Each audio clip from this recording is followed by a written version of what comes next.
There's a line in a land lease contract that most retirees skim right past, and it's the one that can quietly cost them $100,000. For an Australian couple downsizing in their 60s, that one line is the difference between the affordable, simple retirement they were promised and a cost that keeps climbing for the rest of their lives. You're going to see how the cheaper, no exit fee alternative to a retirement village can end up costing just as much, and why this particular bill, unlike a village's, starts the very day you move in. I spent weeks reading land lease contracts, the recent tribunal rulings, and the parks and tenancy laws of every state to bring you this. Because for a retiree on a fixed income, the home is most of what they have left. And this is a decision you can't easily undo once your house is sitting on someone else's land. If you've been looking for a way out of the retirement village exit fee trap, you've probably been told the answer is a land lease community. No deferred management fee. You own your home. And most of that is true. But there's a fee here too. It just doesn't wait until you leave. It starts on day one, and it never stops. Before we go on, the honest heads up. This is market analysis, not legal or financial advice. Before you sign anything, speak to an independent professional. So let's start with what a land lease community, because the name confuses almost everyone. In a land lease community, sometimes called a lifestyle community, over 50s resort, but you lease the land it sits on, not one contract, one to buy the house, and a separate long-term site agreement for the patch of ground underneath it. And that makes it a completely different legal animal from a retirement village. A village runs under its own Retirement Villages Act, with all those deferred management fee rules we've covered before. A land lease community doesn't. It falls under the same kind of law that governs caravan parks and manufactured home estates. Different rules, different protections, different fine print, and it's growing fast. Around 130,000 Australians live in a land lease community, and the number is climbing every year, pushed by the housing crisis and an aging population. The big operators, lifestyle communities, Ingenia, Halcyon, now part of Stockland, Gem Life, Hometown, are building them about as fast as they can sell them. And the pitch is genuinely attractive. No stamp duty, because you're not buying the land. No deferred management fee, the exact thing that traps village residents. You own your home, so you keep the proceeds when you sell. And because you're technically a homeowner paying rent on the site, most pensioners qualify for Commonwealth rent assistance to help cover it. On paper, it looks like the answer. And for a lot of people, it can be. I'm not here to tell you a land lease home is a bad choice. But notice what that pitch quietly skips over. You own the home on land you'll never own. And to keep your home on that land, you pay rent every week for the rest of your life. That rent has a name, a starting figure that sounds reasonable, and a clause that decides how fast it grows. And it's that clause, not the price of the home, where the $100,000 begins. That rent is called site rent, and it's the engine of this whole model. Here's how it works, and why it's the part the brochure rushes past. When you buy a normal house with a mortgage, the payments are brutal at first, but they end. One day the loan is paid, and the home is yours, free and clear. Site rent never does that. There's no final payment, no paid off date. You pay it every week, for as long as you live in that home. It is, quite simply, rent for life. And how much is it? In 2026, a mainstream land lease community charges somewhere between $200 and $350 a week. Let's take the friendly end. $200. That's $10,400 a year. Sounds manageable. But here's the line most people skim. That $200 doesn't stay $200. Buried in your site agreement is an escalation clause, the rule for how your rent goes up. Sometimes it's a fixed percentage. Sometimes it follows inflation. And sometimes this is the dangerous one. It's a market review every few years, where the operator can reset your rent to whatever the market will bear. And those reviews can sting. A Queensland government paper found the median market review increase was 7.2%, more than double inflation in a normal year. Some residents reported increases of 10, 20, even 30% in a single adjustment. The same paper said the quiet part out loud. Site rent increases are likely to outpace the age pension. Read that again, because it's the whole problem in one sentence. Your rent is designed to climb faster than your income. So let's do the maths. The brochure won't. You start at that friendly $200 a week. Your rent rises a modest 3% a year. After 10 years, you haven't paid $100,000 in site rent. You've paid almost $120,000. Stretch it to 15 years, and you're past $190,000. And if your community leans on those market reviews, and your increases average closer to 5%, 10 years gets you to $135,000. 15 to $220,000. The home was the cheap part. The land you rent is where the real money goes. Now, to be fair, there's a cushion. Because you're a homeowner paying rent on the site, most pensioners qualify for Commonwealth rent assistance. For a single pensioner, that's worth up to around $100 a week towards the fee. It's real money, and it helps. But two things matter. It reduces the rent, it never erases it. And if your pension gets trimmed because of your assets or income, your rent assistance can shrink right alongside it. So here's the honest comparison. A retirement village takes one enormous bite out of your money, but it waits until you leave. A land lease community takes a smaller bite every single week for the rest of your life. Both models reach into the same pocket, they just do it on different timelines. But the site rent is only the money flowing out. There's a second loss in this contract, quieter, slower, and it has nothing to do with rent. It's about what happens to the home you bought and the land you'll never own. That second loss is about the asset itself, and to understand it, you need one simple truth that the entire property world runs on. When a house goes up in value over the years, it's almost never the bricks doing the work. Buildings age, roofs wear out, kitchens go out of style. What actually makes you wealthier, decade after decade, is the land underneath. Land is the engine of property wealth. The building just sits on top of it. Now look at what you own in a land lease community. You own the building, the part that wears out, and, on average, gains value slowly, if at all. And the operator owns the land, the part that quietly appreciates for 30 years. You bought the engine's passenger seat. They kept the engine. And this isn't an accident. It's the entire investment case. Read the reports written for the investors who fund these communities, and they say it plainly. Land lease is attractive because the operator sits on large, appreciating land holdings with a secure, inflation-linked rent stream on top. In other words, the rising land value and your weekly rent are both features, just not for you. So what does that mean when you sell? Here's the honest answer, because nobody has perfect Australian numbers on this. A well-kept home in a popular, well-run community in a rising market can hold its value or even gain a little, but a home that's aged in a community where the rent has crept up gets discounted by buyers because they're inheriting those rising costs. Compared with a freehold house in the same suburb, which likely climbs steadily for 10 years, your land lease home is a far more fragile asset with a lot more downside. And there's a catch that makes it harder still. Because your home sits on land you don't own, most banks won't give a buyer a standard home loan to buy it from you. They need a different, pricier kind of finance, or they pay cash. That shrinks the pool of people who can buy your home. A smaller pool means a slower sale, and often a lower price. Now put the two losses together, because this is what your family inherits. A freehold home usually leaves your kids an asset worth far more than you paid the land did its work. A land lease home leaves them an older dwelling in a community. After 10 or 20 years of site rent that built no equity at all, you paid rent for life, and you handed the land's growth to the operator. Those two things don't add up, they multiply.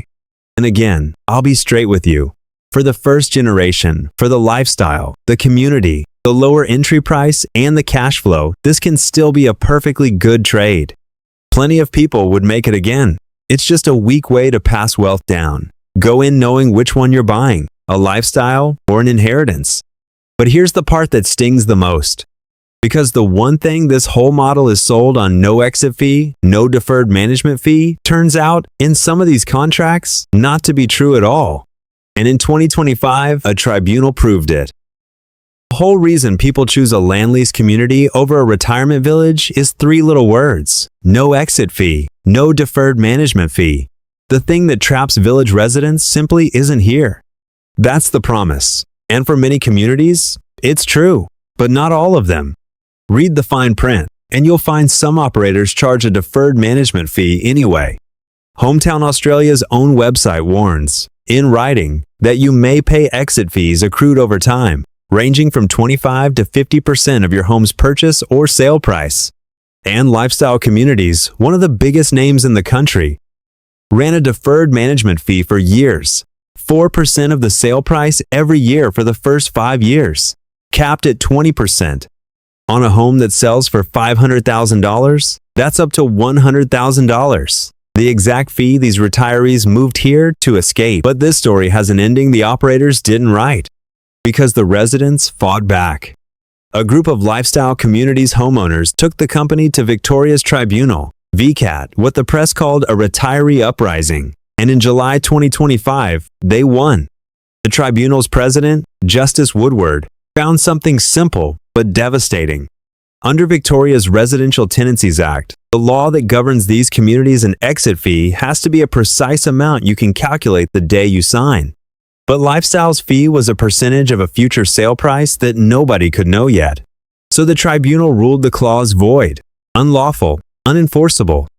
And the market noticed, because this was real money. Lifestyle Communities told the stock exchange it had changed its fee, now charged on the purchase price, so the number is known up front. It admitted it couldn't enforce the old fee on contracts signed before that July ruling. Its share price fell.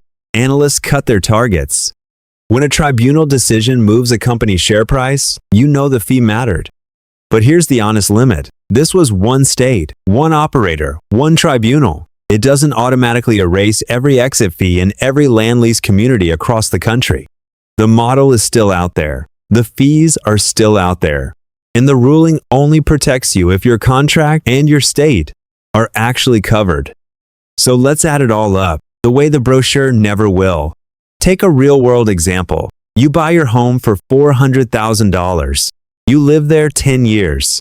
Your site rent, starting modestly, totals around $134,000. When you sell, the home fetches $500,000. It went up. But the 20% exit fee takes $100,000. Selling costs take another $25,000. Your home sold for $100,000 more than you paid, and you still walked away with less capital than you started with, after handing the operator $250,000 over the decade. The home gained value on paper. You lost money in reality. And that leaves the question this whole video has been building to. How is any of this allowed? How can a model sold as fee-free carry fees this big under a law that's supposed to be protecting you? The answer is the same patchwork that let the villages run for years. And it's worth understanding before you sign anything. So how is any of this allowed? The answer starts with a fact that sounds boring but changes everything. A land lease community isn't governed by the Retirement Villages Act at all. When you move here, you don't just leave the village. You leave the entire body of law built to protect village residents. Land lease communities are regulated as tenancies under parks and residential tenancy laws. New South Wales has its Land Lease Communities Act. Queensland, its Manufactured Homes Act. Victoria folds them into its Residential Tenancies Act. Different states, different statutes, but the same idea. You're treated as a tenant of a site, not the buyer of a home. And that distinction has teeth. Remember how, in the last few years, the law finally forced retirement villages to pay your exit entitlement within 12 months, even if your unit hadn't sold? Land lease law has no such thing. There is no exit entitlement. There's no buyback. You sell your home, or you don't. The operator owes you nothing if it sits there for years. The safety nets that took a scandal and a decade to build for villages were never built for land lease at all. You escape the regime with the most rules, into the one with the fewest. Now the operators have a genuine case, and it deserves a fair hearing. Their industry body points out that these homes sell for between 50 and 75% of the median house price in the same suburb. No stamp duty, no land tax, no body corporate, no council rates. You own your home, and in most communities, you keep the capital gain. Site rent often runs around 15 to 20% of the pension, softened further by rent assistance. For a downsizer who wants a smaller, low-maintenance home in a friendly community and who'd rather free up cash than chase an inheritance, this is a real, reasonable option, not a trick. A product. The problem, again, isn't the product, it's the protection around it. Every state regulates how often and how loudly your rent can rise, but not one of them caps it at inflation. Exit fees are more constrained than in villages, but unevenly, state by state. And here's the familiar reframe. Advocates argue these contracts behave like complex financial products, a big purchase, a lifetime of payments, risk stacked on the resident's side, while being regulated like a simple rental. You've heard that line before. It was the exact criticism leveled at the villages. And that same 2025 tribunal found something that should sound horribly familiar. Lifestyle Communities had been charging site rent to deceased residents' estates, billing the dead for a home that couldn't even be lived in. The tribunal called it harsh, if not unconscionable. If you watched our retirement village video, you've seen this exact cruelty before in a different contract, under a different law. Different model, same trap. To be fair, the law is catching up. New South Wales has 48 recommendations to rein in rent increases. Victoria's brought in longer notice periods and a standard contract. The protections are coming. But they're reactive, patchy, and years behind the marketing. Still, laws and rulings are abstract. None of this tells you what it actually feels like to live it, to watch your rent climb every year while your pension barely moves, to want to leave and find you can't.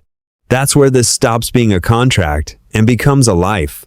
So what does it actually feel like? It starts quietly, and it builds.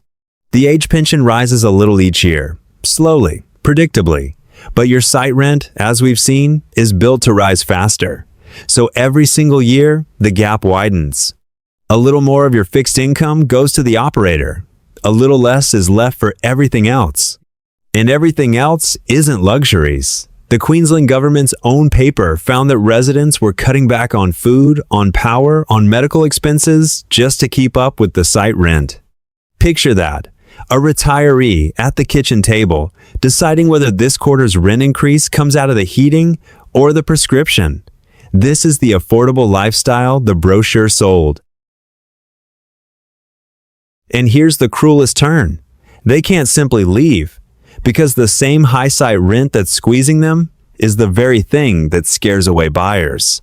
Who wants to take on a home with fees that climb faster than the pension, so the home won't sell? The thing that makes it unaffordable to stay is the exact thing that makes it impossible to go. The ABC put a name to it in 2024. The gated villages leaving retirees feeling trapped. Residents across several states said the same thing, that they regret moving in because they're now worse off than if they'd simply stayed in the home they sold to get here. And if life forces the move into aged care, the trap tightens again. Remember, there's no buyback here, no exit entitlement. You have to sell. And if the home sits unsold, you're scraping together the aged care deposit from whatever savings you have left, while still paying site rent on an empty house you can't offload. And what reaches your family in the end? The resale value of an older home? Maybe close to what you paid, maybe less. But the 6 figures of site rent you handed over across the years? That's gone. It was never building anything. It can't be passed on. It was rent. Underneath all of it is something the residents groups hear again and again. The feeling of having been misled sold no exit fees and affordable living, while the rent escalation and the resale restrictions sat quietly in the fine print. And one detail that's quietly the saddest of all. In some communities, neighbors have turned on each other friends, arguing about how hard to push back against the operator. Because that's what happens when you put older Australians, one at a time, across the table from a corporation. The power was never balanced. But here's what matters, and it's the same truth as the villages. Almost none of this is a trap you have to walk into blind. There's a short list of things to check and a handful of questions to ask that tell you before you sign whether this community is the affordable home it promises or the one you'll spend years trying to escape. The difference between a community that suits you and one you'll fight to escape comes down to 4 checks you make before you sign. First, the number that actually matters here isn't the price of the home, it's the rent. Ask 2 things and get them in writing. What is the site rent today? And exactly how does it rise? Fixed percentage, inflation, or market review? Then ask the question almost nobody thinks to. How much has the rent gone up in this community each year for the last 5 years? The contract tells you the method. The history tells you the truth.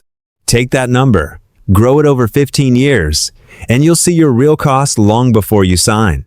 Second, hunt for the fee they told you wasn't here. Ask it flat out, in writing.